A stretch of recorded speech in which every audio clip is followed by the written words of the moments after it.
Hello students, तो मैं आज आपके लिए बहुत ही स्पेशल क्वेश्चन लेके आया हूँ। ये क्वेश्चन स्पेशल इसलिए है क्योंकि इस टाइप के क्वेश्चन बहुत आते हैं जेईई मेंस में। और सबसे अच्छी बात है कि इनको सोल्व करने का एक स्टैंडर्ड अप्रोच है। और वो अप्रोच पता लग गया तो ऐसे क्वेश्चन आपके बिल्कुल भी गलत नहीं होंगे। तो इस क्वेश्चन के अंदर हमें सम निकालना है 20 टर्म का। और हमें ये सीरीज गिवन है। इस सीरीज की जो फर्स्ट टर्म देखना 5 है, सेकेंड टर्म 11 है, थर्ड टर्म 19 है, 29 है। अब ये न तो एपी के अंदर है, नई जीपी के अंदर है, नई एचपी के अंदर है, नई एजीपी के अंदर है। अब क्या करें सर, फंस गए हम तो। अब अपन क्या करते हैं, दोनों का डिफरेंस निकालते हैं। इन दोनों का डिफरेंस कितना आएगा, 6 आएगा। आप इन दोनों का डिफरेंस निकालो, कितना आ रहा है, 8 आ रहा है।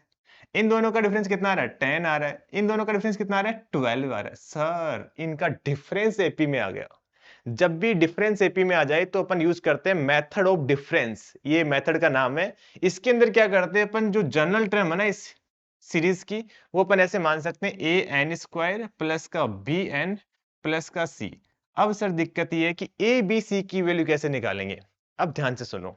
अगर मैं n की जगह 1 पुट करता हूं, n की जगह 1 पुट करोगे तो हमारे पास फर्स्ट टर्म आएगा। फर्स्ट टर्म तो पता है कितना है, 5 है, तो हम इसको 5 के इक्वल पुट कर देंगे। ऐसे जब n की जगह 2 पुट करोगे तो यहां तो आ जाएगा 4a 2b प्लस सी। और यहां पे 2 पुट करने पर सेकंड टर्म कितना है, 11 है, तो अपन इसको 11 के इक्वल पुट कर देंगे। और जब आप n के लिए 3 पुट करोगे तो ये आ जाएगा 9a प्लस 3b प्लस सी। और वो इक्वल टू आ जाएगा 19 के।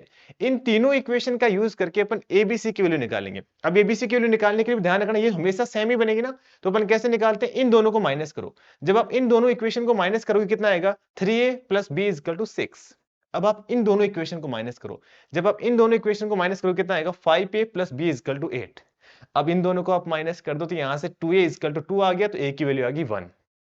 फिक्स है, आपको ऐसे ही करना है। a की वैल्यू 1 आ गई, यहां पे पुट करोगे तो b की वैल्यू आ जाएगी 3। और a और b की वैल्यू अपन इस इक्वेशन में पुट कर देंगे तो यहां से हमारे पास c की वैल्यू आ जाएगी 1। अब हमें a b c की वैल्यू मिल गई, मतलब हमारे पास tn की वैल्यू आ गई।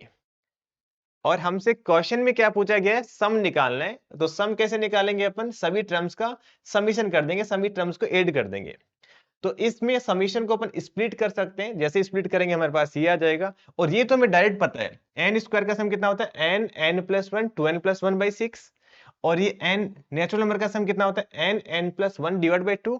और ये 1 1 1 एन टाइम ऐड करेंगे तो ये एन आ जाएगा।